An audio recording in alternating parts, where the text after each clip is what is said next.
The gentlewoman has yielded. The gentleman from Oklahoma is recognized. Thank you very much, Mr. Speaker. Mr. Speaker, I yield myself the balance of my time. I want to begin by thanking two outstanding appropriators. Mr. Amodei, the chairman of the Homeland Security Subcommittee of Appropriations, and his working partner and colleague, the ranking member, Mr. Cuellar of Texas. They have done an extraordinary job on this bill. We've heard a lot of rhetoric today. Not much of it has anything to do with what's in the bill. The bill itself is a good, strong bill. It's a bill for, frankly, the two members worked well together. Not a perfect bill, as my friend Mr. Cuellar said, certainly not from his perspective, but it's a solid bill. There's no poison pills in this bill. It focuses on making the American people more secure.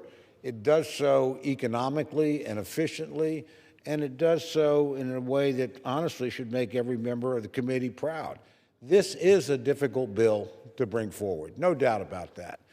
Each side has struggled with it over the years. I'm very proud that the ranking member and the chairman worked together to bring a bill to the floor. That has not happened in a long, long time. Usually just sort of gets muddled in. And it says a great deal about their professionalism and their cooperation. Now, if you listened to the debate, you would think we have law enforcement in chaos and that somehow our country's not secure. Quite the opposite's true. Quite frankly, President Trump should be commended for what he and his administration have accomplished in a matter of weeks and months that most of us thought would take years. Our borders are secure. They are more secure now than they've ever been. It wasn't that long ago I was on this floor talking about 15,000 a day or 10,000 a day coming in illegally. That has stopped. And you know, as a consequence of that, crime has gone down, not up. That's a great success for the American people. Drug trafficking is down, not up. That's a great success for the American people.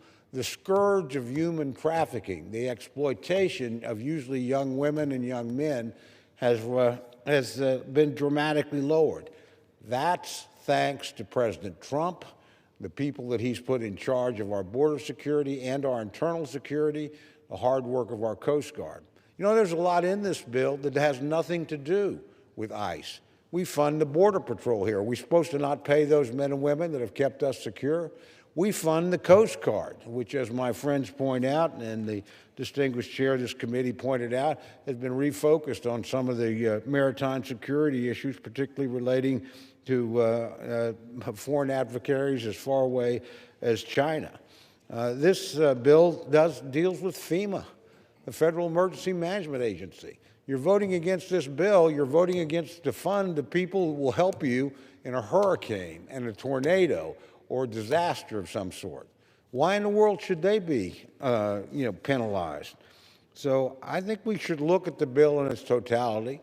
We should look at the difficulty of the task that we asked the chairman and the ranking member to do, and we should thank them for the hard work and wisdom that they both exhibited in bringing this product to the floor. Now, I do worry about the rhetoric around this bill. I personally believe, not intentionally, but it's reckless. The encouraging people to believe that we have masses of bad actors in a particular agency and that some of the rhetoric, and mostly not on this floor, let me say that I have heard in the country about, comparing law enforcement officers to the Gestapo or the Nazis. That's terrible. That's not true. That's not who they are.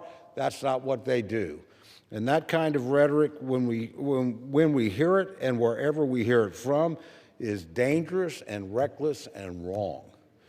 We've had a good debate here today on a variety of bills, and I want to end on a little more positive note.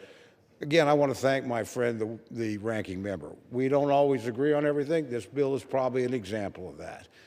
But we work together well and professionally.